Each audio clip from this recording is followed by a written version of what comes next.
Hello, everyone. Welcome back to another edition of the Benchwarmer Sports podcast. I'm Raffi, joined by Davian.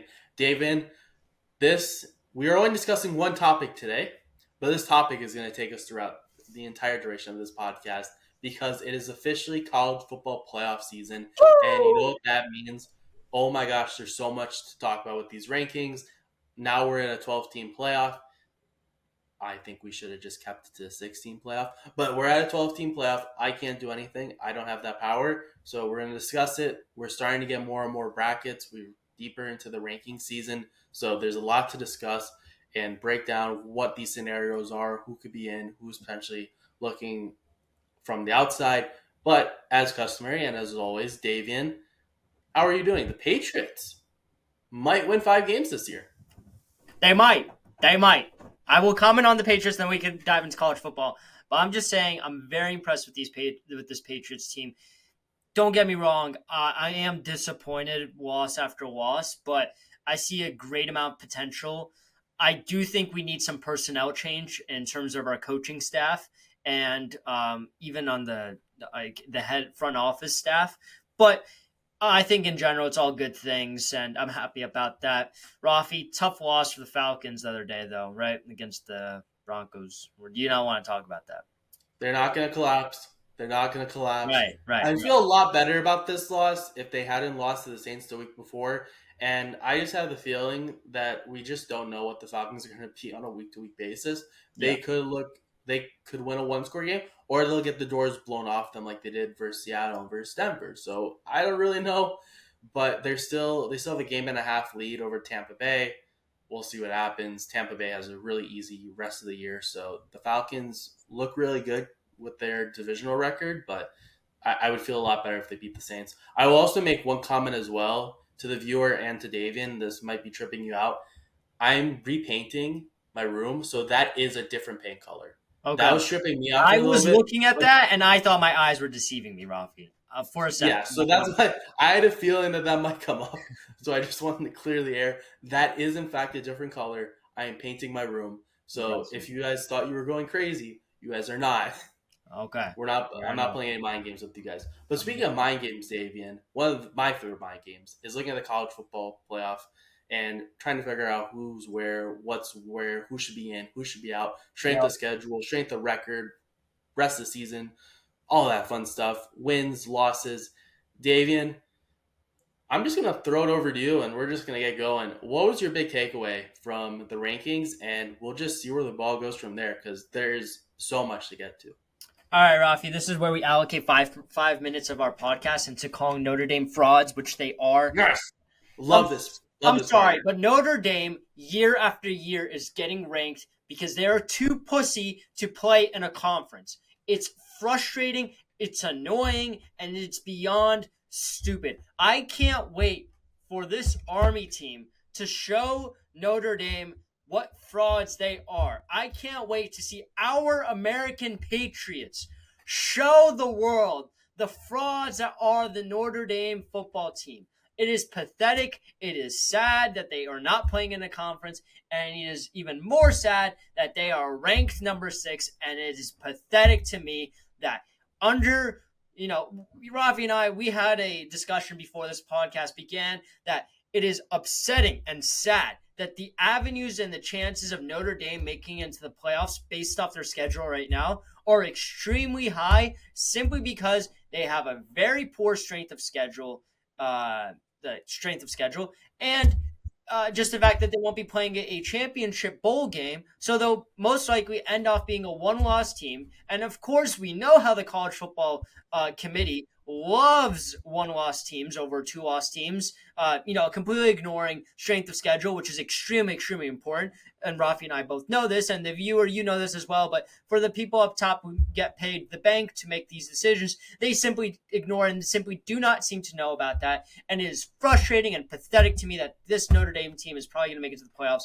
And I can't wait to watch them get booted out in the first round, because that is what's going to happen. And whichever team faces them in this college football playoffs, man, oh man, the next team that they face, you might as well just start preparing for the opponent. So in this case, it would be Oregon.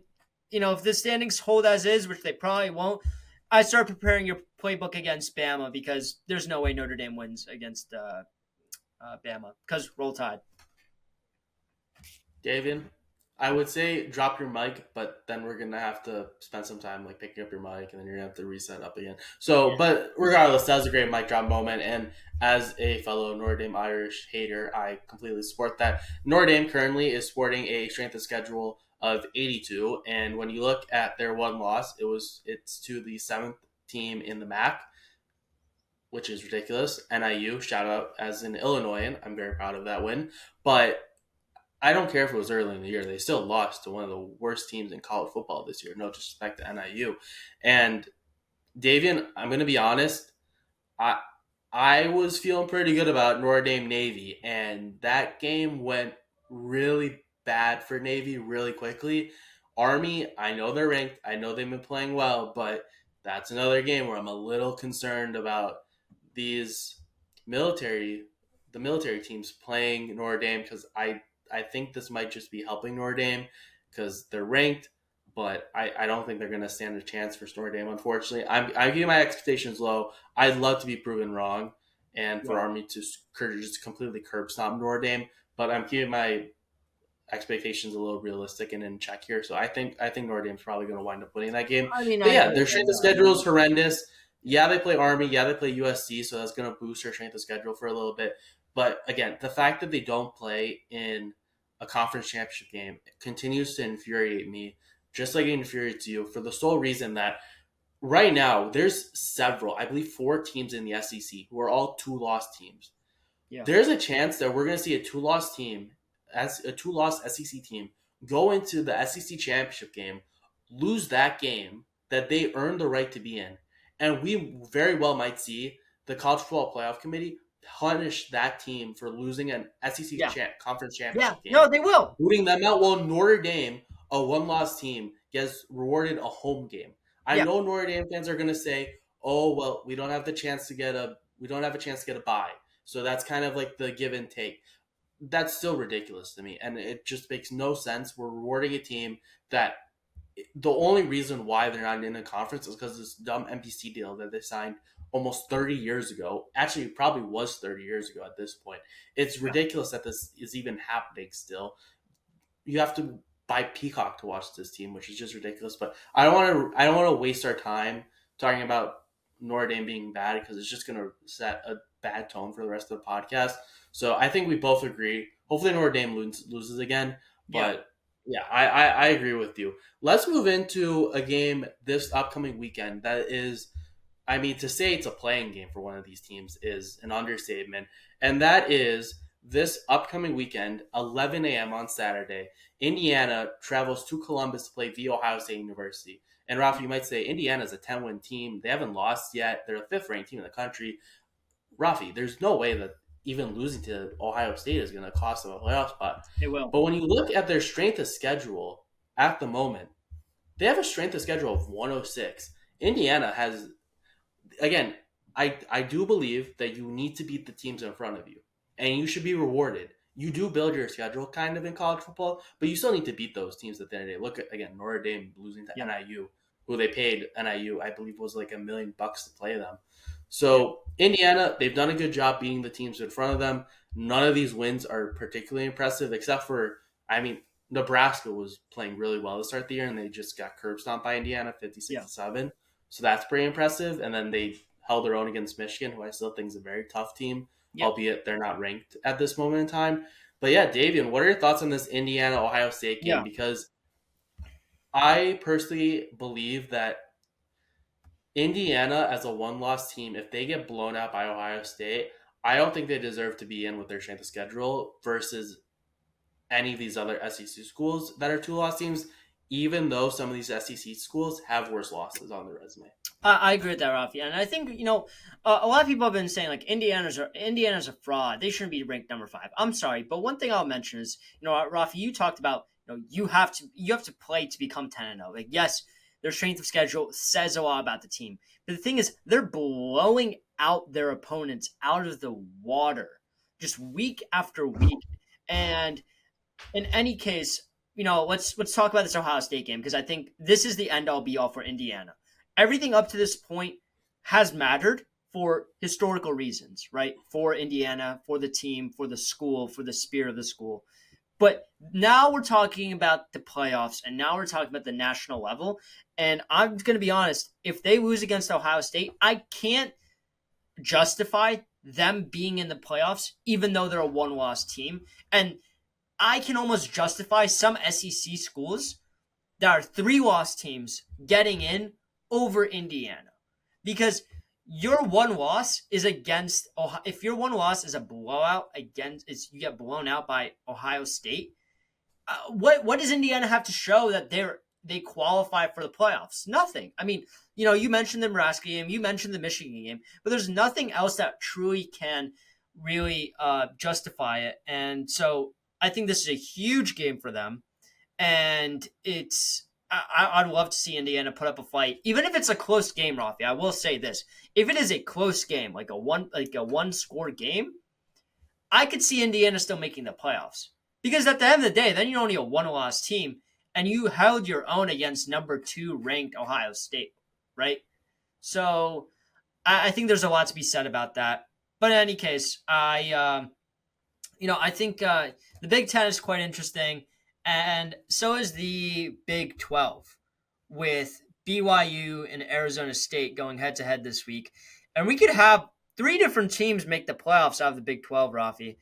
We got BYU, Colorado, who everyone wrote them off, justifiably so, in the beginning of the season.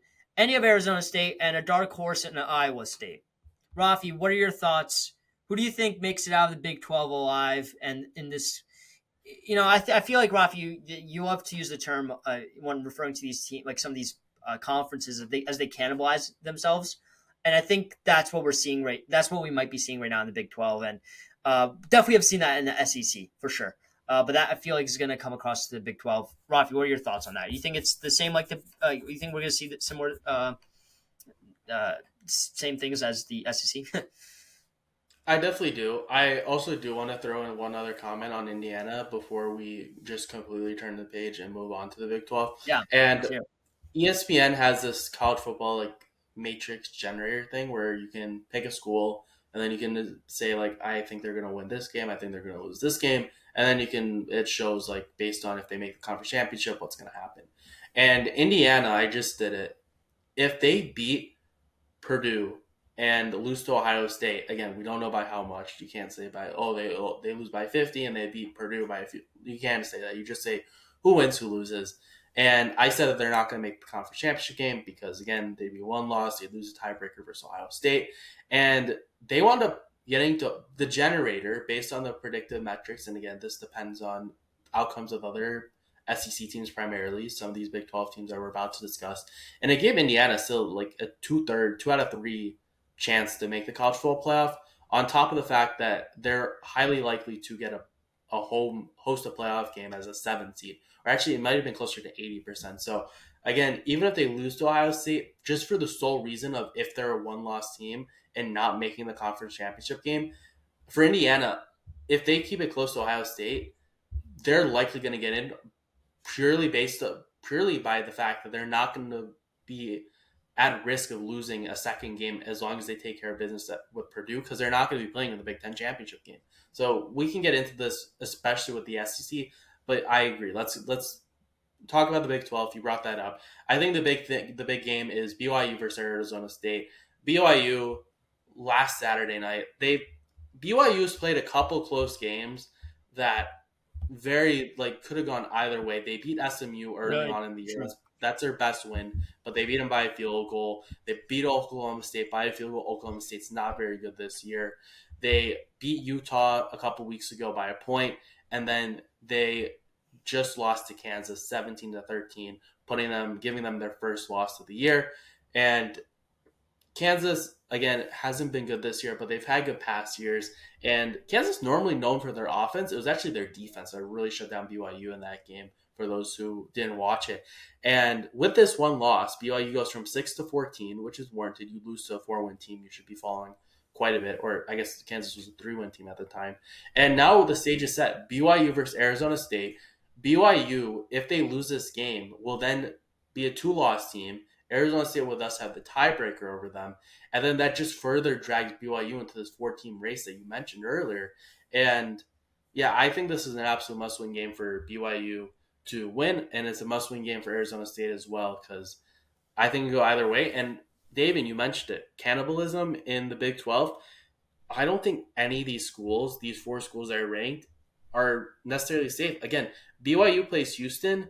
Houston's not very good, but you don't really know. Colorado, which I'll give you the floor on in a moment, they play Kansas and Oklahoma State. I actually really like Colorado's chance to make the Big 12 championship game. Arizona State, as mentioned, they play BYU first, and then they play Arizona. Arizona's had some really good games. They've also had their down games as well. I had Arizona as very underrated to start the year. That hasn't really come to fruition. And then Iowa State plays Utah and Kansas State. Kansas State, one of the better unranked Big 12 teams. And yeah, it's going to be very interesting.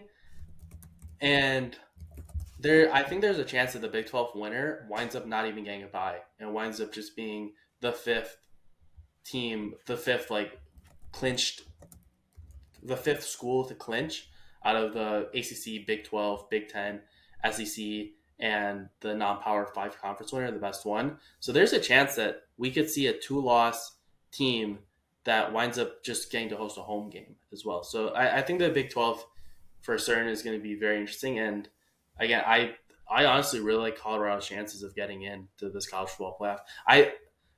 I personally think, not to ramble for too long, I think the winner of the Big 12 for sure gets in. I don't know if any of these other teams get in, if they get in as an at-large team, especially looking at these SEC schools. And you consider Indiana and the Ohio State as well.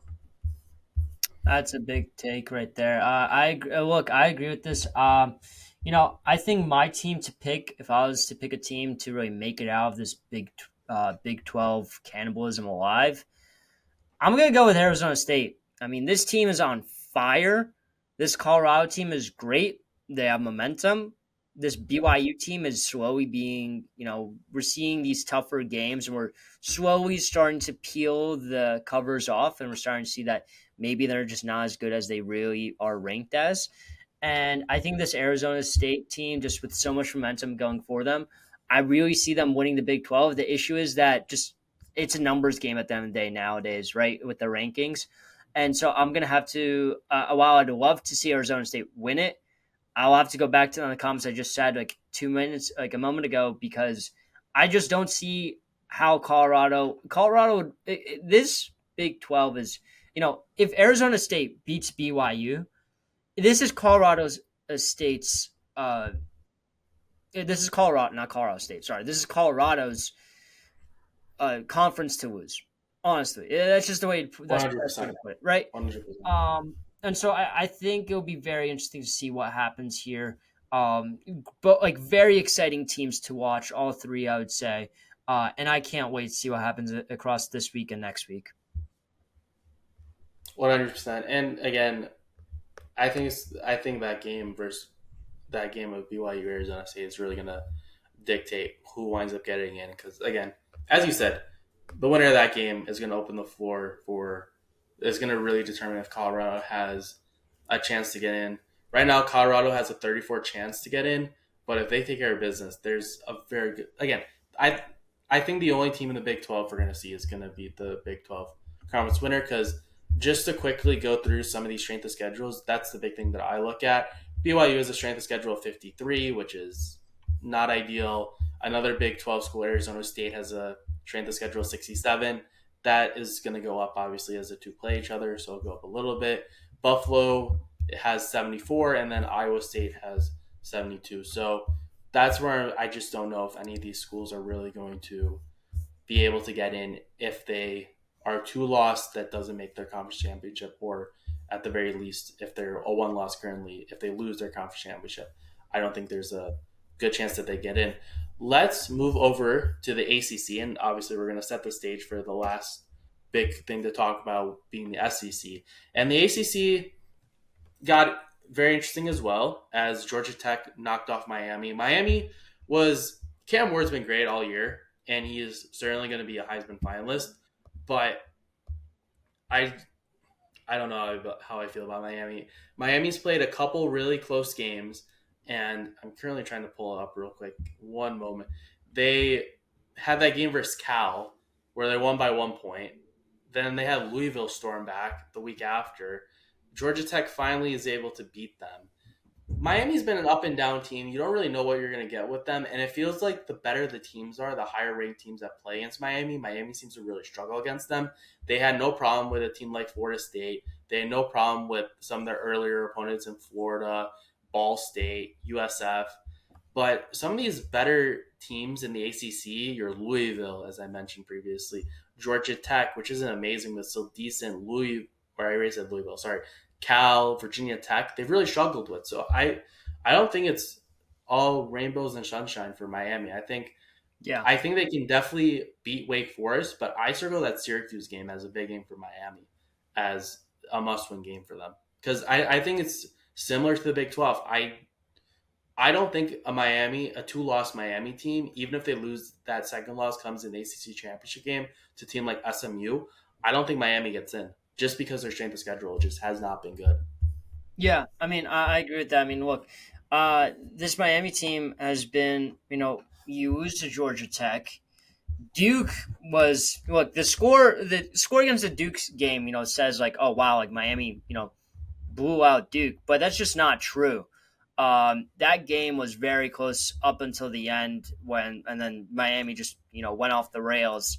Um, and so, look, when I look at these next two games for Miami, Wake Forest and Syracuse, these are both very winnable games. I think Syracuse might be, a bit challenging just with Kyle McCord, and we've seen that this Syracuse team can be good at times. But with SMU and with Clemson, it's going to be tough for them. Like, I just don't see them as a complete shoe-in. And I'm going to have to agree with you there, Rafi. I also just think that ranking-wise, I feel like they should be a bit lower. I mean, I understand they're only a one-loss team, but your one loss came to unranked Georgia Tech. I feel like that speaks a lot of volume. But in any case, I'm not the committee, and I don't get to decide those decisions, sadly. But yeah, Ralph, if we're to zoom out on this ACC, and you had to pick a winner right now of this ACC, who's that for you right now? If the If talent you shows consider the up, ACC championship as well. this is the part where things get very interesting. SMU, their next two games are versus Virginia and Cal. So those are two very Very winnable winnable games. games, yeah. I look at Clemson then. Clemson plays the Citadel. They better not lose that game. And then they play a rivalry game versus South Carolina. Yeah. Which That's is going to be, that could be anything. Anything happened there. it could be anything, but this is the thing I'll say. As we all know, South Carolina is not in the ACC. So Clemson's all done with the ACC. Right now, as things stand, and I don't exactly know how the tiebreaker works, so this is on me for not doing my research. But as things stand right now, Clemson has the tiebreaker over Miami at the moment, just based off pure wins. I don't. I saw this a couple of days ago. I'll have to dig it up. But if Miami wins their next two games, that's not a guarantee that Miami still gets into the ACC championship game. If we see SMU take care of business these upcoming 2 weeks, because if Right. SMU loses one of those games, then we get into a three-team tie, all one-loss teams, and then it gets into all the tiebreaker stuff again. I think SMU just needs to lose one game, can afford to lose one game, and still wind up in their conference championship game. But right now, I think talent wise, I have to go with a team like Clemson or Miami. Yeah. I don't know enough about SMU to really pick them, but I mean, they've been playing so well all year. They have some good wins. They beat a team like Pitt, who's been ranked and has certainly caused some trouble in the ACC. Their only loss currently is to BYU, which again just lost, but we'll see how that shakes out. And yeah, I don't. If I had to pick one, I'm going to bank on Miami playing well throughout the rest of the year. But again, we're about to get into some of the SEC schools. Miami could, in theory, win their next two games based on tiebreakers, not make the ACC championship game, and because they're a one-loss team, they are like more likely to get in over a three-loss SEC school or even a two-loss SEC school, which again is just absolutely ridiculous to me. Yeah. Any final thoughts on the ACC. Yeah, I'm gonna go. My pick is Clemson. I think that this Clemson team is really, it's been a team that's been just on and off year by year. But I think that just recently, this team, look, they were in trouble. Pitt gave them a fight. Virginia Tech gave them a fight.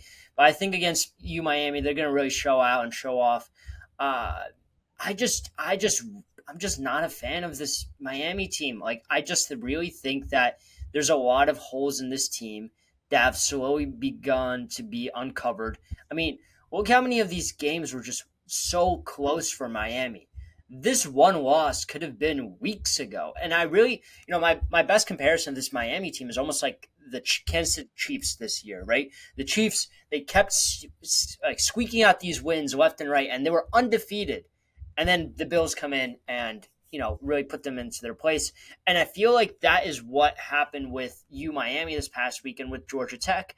And I feel that when we get to the ACC championship game, and it's probably going to be Clemson, I think, against as whether Let it's me let me just let me Miami, just I just tackle think they this real win. quick because you're Yeah, talking about the conference championship. I'm just going to tackle this. Sorry to cut you off real quick. I just looked it up. So right now, if all three teams were to finish 7-1, so let's assume yeah. SMU drops in our game, Miami and Clemson. Sorry, Clemson takes care of business. Or sorry, Miami takes care of business. Pardon me. So common opponent is Florida State and Louisville for all three schools. SMU and Miami are 2-0 versus those teams. Clemson is 1-1. So since SMU and Miami would have a better record against those common opponents over Clemson, your ACC championship game would be SMU versus Miami. So Clemson needs Miami to lose again in order to make the college football playoff and or Got to it. make the ACC championship game to give Got them it. an Got it. Okay. opportunity. Okay. Yeah. Then look, if that doesn't happen, then I'm gonna go with my pick with Miami. I'm gonna side with you on that. And at the end of the day, too, just being straight up, again, we've talked about Miami and how they're also on the fraudulent watch. Miami getting in, even if they beat SMU, you bet that I'm taking whoever they're playing against. If they're playing an SEC school, if they don't get a bye, or even their next opponent, if it's an SEC school, which it will likely be, as we'll discuss shortly, I'm taking the SEC school 10 out of 10 times. I'm not even thinking twice about it. Cam Yeah, Ward's 100, great. 100% agree with you. That defense of Miami is just so suspect, and I don't really like the weapons around Cam Ward as well.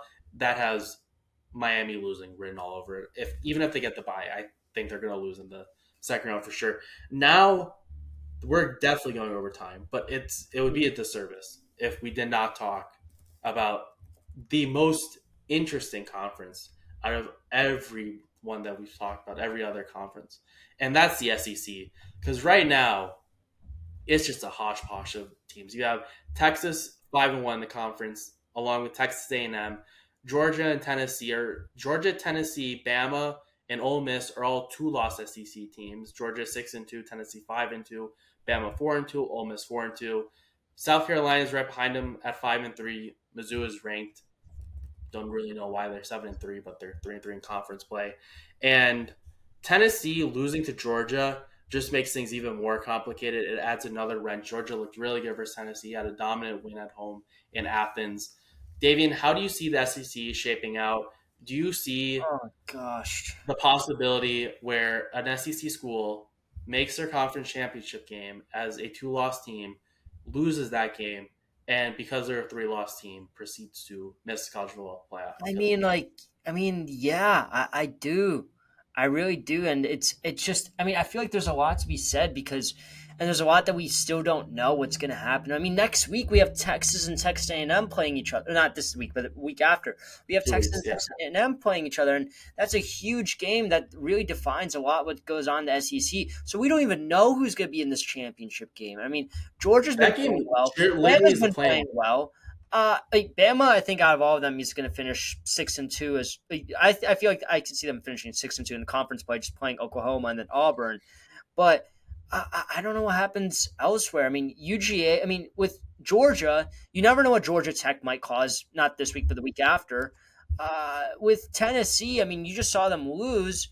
I don't know. I mean, I feel like anything can really happen. And Tennessee plays Vandy, not this week, but the week after. And we've seen Vanderbilt. They love to play play the upsetter. And man, I'm gonna write off Tennessee, but I think between Bama, Ole Miss, Texas, Texas A&M, I mean, they all got a shot. They all have a shot. Yeah, 100%. And I'm looking at the SEC pass. So all these teams, Texas controls their destiny. We know that. A&M, you can make the argument that as a two-loss team right now, that game versus Texas is essentially a playing game. I think if Texas A&M wins that game, see, this is the scenario that's really, really interesting. Texas A&M beats Auburn, then they beat Texas at home, but still they beat Texas. Texas A&M then goes to the SEC championship game and then loses to presumably another really good ranked team, a Georgia, Ole Miss, Bama, likely Bama or Georgia based on tiebreakers. I believe that's how it's likely going to work out. Do you put in a three-loss Texas A&M team whose only losses are to Notre Dame, who's likely going to be in? Their other loss is going to be to South Carolina. Terrible game, lost by 3 scores. It was not good. Over 3 scores, actually. It was 4 scores. And then lost the SEC championship game in a game where they backed their butts into, essentially, by beating Texas and exposed themselves to a third win. Davian, what are your thoughts? Do you put a 3-loss Texas A&M team that beat Texas but loses the SEC championship game in or out of the college football playoff? I mean, Especially, like, consider Indiana yeah, and Notre Dame and all these other schools. Do you still just say, you know what, Texas A&M has 3 losses, so they can't be in? yeah. I mean, I think so, right? I don't know because yeah, you beat Texas, which is huge, right? But that would mean that a Texas team that ends up, if they don't end up in the college football playoffs, they'll have a two I loss. think Texas will get in though, even if they lose to A&M. I think they still get in because they don't have to play Right, the because they SEC don't need to play the championship. championship game. But then the question becomes like, so Texas A&M gets punished for playing in the conference championship, right? And you have walked Technically. into my point. You've walked I mean, into the main like problem that Robbie, like I have. that makes sense. I mean, I don't know. Like, do you think they get in? Like, I don't think so, right? I mean, I can't conceptualize this in my head because you're a 3 loss team, which technically would say you're out. But then if you look at strength of schedule and you look at who you beat, well, then you can't argue. Like, how can you argue that Texas gets over Texas A&M if Texas A&M beats Texas? Right? I mean, And you beat and the Texas team, and yet A&M that team, because they lost to you, get into the playoffs because they're not playing the conference championship game, and you do. It's just mind-boggling, and it's really hard to conceptualize, and especially I think that when we had a four-team playoff format, this was it was a problem, but it was easier to kind of figure things out, right? Nowadays, man, with 12 teams, like they need to create a new system because I don't I just don't know, Rafi. Like I have no words. I don't know how to explain it. I think the format. Okay, so just to mention this first, Texas A&M current strength of schedule is 24. The remaining strength of schedule is 3. Right. That's not from Auburn. Sorry, Auburn fans. You are not the reason why Texas A&M has a conference strength of schedule, or sorry, a strength of schedule of 3 for the rest of the year. Sorry, Auburn, but not sorry. Yeah. I think the way that this would play out in the hypothetical scenario where Texas A&M were to beat Texas but lose the SEC championship game was already written last year with the 14 playoff. Georgia goes to the SEC championship game to play Alabama. Georgia loses by a field goal in a game where they looked terrible in the first half, but still played really well in the second half. Brought it to a field goal. Loses a close game to Alabama, a hard fought game, but because they lost said college football playoffs, SEC championship game, Yep. Alabama wins. Alabama gets in, even though they have a worse loss than Georgia, and Georgia sits out and drops actually the 6th. They drop below Florida State as well, which is a whole another thing on top of it. Yeah. Going from, I believe they were either the 1 or 2 team. I believe they were undefeated. The Mm-hmm. point still stands. They're undefeated going into the SEC championship game, where one lost team lost a close game to Alabama and then proceeded to get booted from the college football playoff. I think that's the most likely scenario if Texas I A&M were mean, to beat yeah. Texas. Do I Right. think that Texas A&M is going to beat Texas? I don't think so. Even I know you have your thoughts about Texas being fraudulent. If you want, you could talk about that shortly. But I don't think Texas A&M is going to beat Texas. But it's a scenario that I think they do. we've I think added they do. more teams, but the problem remains. You're still going to see teams playing the SEC championship game, playing their respective conference championship games in the really, really competitive conference conferences, and losing that game will punish you, while other schools that don't play in those games will not be punished for not playing in that game. So it's just a scenario that you're just not avoiding. You didn't avoid it with the 14 playoff, and even expanding it to 12 teams, you're still not avoiding that possibility. Yeah, I mean, like, I mean, look, I think that. Sorry for the background noise. I think that this Texas team is fraudulent. I feel like we've seen them crack here and there, and I just think that that's just going to continue. And I think Texas and A&M is going to put the nail in the coffin. Look, they only beat Arkansas by 10. They beat Vandy by only 3. Yeah, Yes, they beat that out was a close game. Florida, but they lost to Georgia. I mean, look at just if you look at the schedule alone, it speaks volume to how they've been performing against these teams. They have Kentucky this week, which everyone expects them to win. Next week, you're playing in Kyle Field, away game with basically everything on the line for Texas A&M. I have to just say that I feel like Texas A&M is going to win that game. You got the home crowd, the home field advantage, and you have so much more to play for than Texas, I feel. Because this is everything.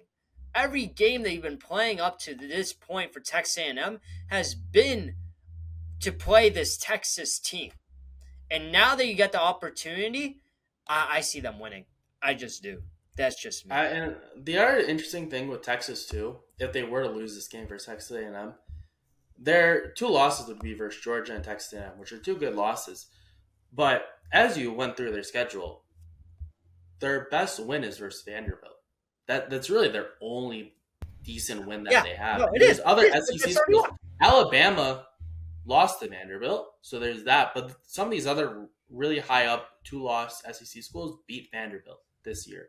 And yes, they beat Michigan early on in the year, who was ranked 10 at the moment, but Michigan's no longer even ranked, so that win doesn't look as good anymore. So yeah, you look at Texas, and they had a couple ranked wins at the time when they played these teams, but none of these schools are ranked anymore, such as another team like Oklahoma. I will say though, and again, if they lose to Texas A&M, that makes things interesting. I think if they beat Texas A&M, get into the SEC championship game and lose, I think Texas is the main team that I think if they go into the SEC championship game, provided they beat Texas A&M, I think they can lose that game and still get in because that's a really good loss. I know they lost to Georgia, right? I know their wins aren't great, but that Texas A&M win, I think, is massive for Texas. I don't think that SEC championship game matters too much to Texas in the sense that it's win and in. If they lose, they're still going to be in. But just to play like the other side here, Davian, I will mention too that Quinn Ewers was injured and dealing with injury for a couple of those weeks where they were playing some of these better teams. The Georgia game was one where he was recently coming back from injury, and he actually got pulled for a little bit in the first half because he just wasn't playing well. You could make the argument that the injury was contributing to that, and he wound up coming back in. They made a little bit of comeback. Obviously, wasn't enough because they still lost by 2 scores to Georgia. But that game was pretty. I think as someone to watch that game, especially in the second half, I think the game was much closer than the score really indicates, especially in the second half. And does that matter? Does the college football playoff committee consider that Quinn Ewers was injured? I don't think so because if we dive into this rabbit hole of injuries, who was injured, who was dealing with stuff, when and Yeah, where, I think that just makes things even messier. But yeah, just play the other side. I will say that although Texas didn't look good in some of those games versus Vanderbilt and Georgia, I will say that Quinn Ewers was dealing with injuries. So I think when we're looking at Texas, I think we'll know what kind of school Texas is after this Texas A&M game that they play. Because if yeah. they beat Texas A&M, then I feel pretty good about Texas. If I they do. play, I would as if well. they lose, then I'm nervous about Texas. And then I also get into the argument as well of, does Texas even deserve to be in the college football playoff? Which I would So say no, but that's just me. you can make a good argument. I think you Again, again. their I best think one we can. would be Yeah, versus Vanderbilt, yeah, and they didn't make the SEC championship game. yeah. Exactly. I think that speaks a lot of volume. But then, Rafi, we go again back to the whole issue of, well, then Texas is only a what, 2-loss team, right? And Right. versus a 3-loss team. Well, technically, you get into these games, and it's just frustrating that there's a committee that decides who gets in, and there's no particular rhyme or reason. And the fact that this is now a 12 team, they could ignore all precedent and set new precedent, saying, well, this is 12 teams, so this is how we're going to do it now, right? So I think it'll be very interesting to see. I'm excited. Like we talk about this as, complaining about the college football and everything, but I think this is just so exciting. The fact that there's 12 teams that can make it. Yes, I agree. It should be, I think, 6, but it just makes every game matter more now. Every single game has somewhat of an importance across the entire college football slate. And I think I can't wait to see what happens this week and next week, especially. You say precedence. I will also just say too, BYU lost, or sorry, BYU beat SMU, but they're ranked one below SMU. That makes no sense that they dropped I don't know. right I below don't get it. SMU. I don't That get that. makes no sense to me. And just on my closing note as well, I think we, and I'm sure most people have come to this realization and have dealt with this, but I think you and I just have to accept the fact that we're going to miss out on two really, really good SEC teams making the college football playoff. The Yeah, two teams that were on the outside looking in were Ole Miss and Tennessee upon these most recent rankings. And you look at the other three lowest ranked teams to see, like, or the other low ranked teams to see, who gets in. BYU's 12th, but they get in because Big 12 winner, projected Big 12 winner. And then you have, Georgia. Oh, that's not a SEC school. Oh, 10? Oh, it's Ole Miss. 9? Oh, it's Alabama. You don't get to a non SEC school to get a bid for not winning the SEC championship game until you get to 8, which is Notre Dame. So if you're an SEC school, you should join us in the fight against Notre Dame, and you should be rooting for Notre Dame's downfall. I completely support that. And so if you're an SEC fan and you want to see all your schools get in, these are the two things you need. Two things you need to root for. One, you need to root against Indiana, root for Ohio State to beat Indiana, and then hope that Indiana also loses to Purdue because they're not getting into the conference championship game if they lose to Ohio State based on the tiebreaker. And then you need to hope Notre Dame loses to Army, and then I'd feel pretty good about Notre Dame missing the college yeah. football I playoff. just as a football fan, I just can't root against this Indiana team. I mean, their Oh historic yeah, absolutely. run. I think I just want to see it continue. I want to see them beat Ohio State. I want to see them really just show the world that this isn't a fluke, that this is a actual very good team, because I think it is. It's just they haven't had the competition really to show that. And, I think that we'll see this just in general in the Big Ten for years to come, that you'll have teams like Indiana come up often because just because of the way the schedule is structured, you'll see like different teams will have more of an opportunity to really go on these massive runs, go 10-0, and it'll be a more and more common trend in the Big Ten. And then you'll have them, these Big Ten teams play a team like Ohio State the same way that in the past we've had, it was Ohio State, it was Penn State, it was Michigan, and then Penn State would play Ohio State, or Ohio State would play Michigan, and that would decide the rankings at the end of the day, right? I think we're going to continue to see that happen, especially with the Big Ten, because I don't see the Big Ten competition in the future years really getting up to par like the SEC or the Big 12, where they're all cannibalizing on themselves.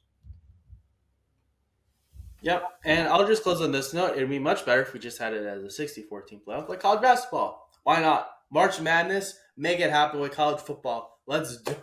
No, that's a terrible idea. That'd be funny. But That'd be really funny, though. it'd be really funny for us It Yeah. would not be funny for any of the coaches or the players or Yeah. the No. people Absolutely who not. have to build that schedule Yeah. No. because that would be terrible. But That would be anyways, insane. we don't know the guaranteed outcome of Indiana Ohio State, but we can guarantee that we will be talking about these college football playoff and implications throughout the upcoming weeks. So be sure to subscribe to our channel, watch this video, watch our past videos as well, watch our future videos. Follow us on TikTok, Benchwarmer_sports. We're back. We're back We're back. again. Hey, Rocky just had his first viral video in a minute. I mean, it's 16K views. Talking Right? about the Lions and the Jaguars. How do I had a I don't very know, Rafi. You said philosophical something that realization made the algorithm go crazy. watching. Yeah, I it's watched that crazy to. video. It was great. It wasn't anything wild though. I'm just saying, Rafi. Like I don't know if It's you it's deserve really this. crazy the philosophical discussions and dialogue, inner Right. monologue Yeah. you Yeah. have with yourself watching a what was it, an 8-1 team being a living daylights out of a 2-7 team. It really gets the mind flowing and Yeah. gets you in Also, a more. so all those on TikTok that are criticizing my look, I am okay. Two, I'm doing No Shave November. All right.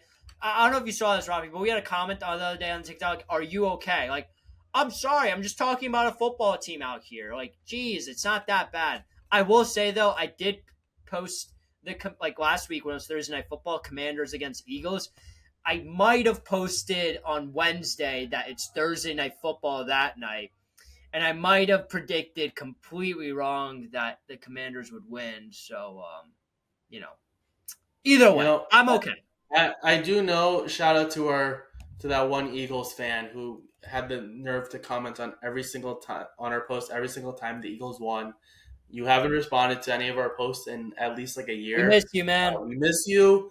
We hope all is well. Yeah. I don't think you're watching this, but if you are, your services have not been forgotten. We appreciate that running joke that you had with us. So that'll do it for this episode of the Benchwarmer Sports Podcast. Once again, be sure to subscribe, like this video, like all of our videos, and watch them. And again, follow us on TikTok, Benchwarmer_sports. And yeah, tune into the next time. We'll keep talking college football. We'll keep talking NFL. And of course, you bet that we're going to be talking about hockey, although maybe not the Blackhawks because they have not been good. But long outro aside, that'll do it. And have a good weekend. See ya. Peace.